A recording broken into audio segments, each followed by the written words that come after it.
السلام علیکم ورحمۃ اللہ وبرکاتہ۔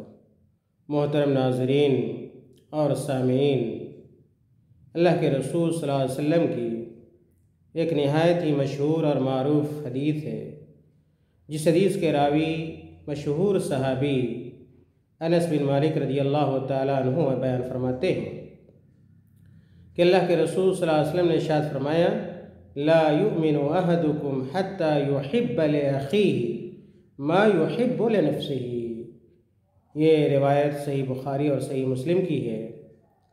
اس حدیث کا سیدھا سادہ ترجمہ یہ ہے کہ اللہ کے رسول صلی اللہ علیہ وسلم نے ارشاد فرمایا کہ تم میں کا کوئی شخص اس وقت تک مومن نہیں ہو سکتا، یعنی اس کا ایمان مکمل اور کامل نہیں ہو سکتا، جب تک وہ شخص یعنی وہ مسلمان شخص اپنے دوسرے مسلمان بھائی کے لیے وہی پسند نہ کرے جو اپنے لیے پسند کرتا ہے۔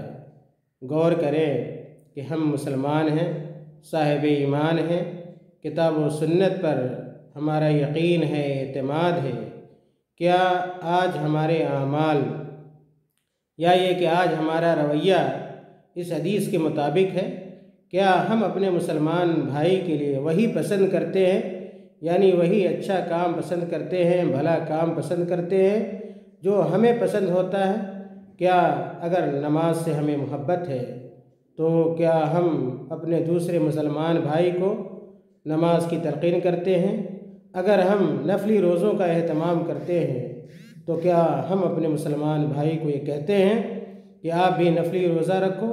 کیا اگر ہم قرآن کریم کی تلاوت کرتے ہیں تو کیا ہم اپنے دوسرے مسلمان بھائی کو اس کی نصیحت کرتے ہیں؟ کیا اگر ہم توحید پر کاربند ہیں، ایک اللہ کی عبادت کرتے ہیں، شرک سے گریز کرتے ہیں، بدعت سے دور بھاگتے ہیں، تو کیا کبھی ہم نے یہ کہا ہے اپنے اس بھائی کو جو شرک میں ملوث ہے، بدعت میں ملوث ہے، گناہ کے کاموں میں ملوث ہے، تارک صلاۃ ہے، نماز نہیں پڑھتا، روزہ نہیں رکھتا، حج نہیں کرتا، زکوٰۃ نہیں دیتا، کہ تم ان برائیوں سے دور ہو جاؤ، ان برائیوں کو چھوڑ دو؟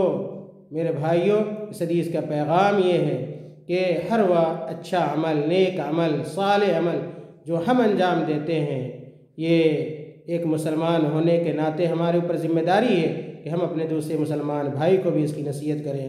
وصلی اللہ علی نبینا محمد۔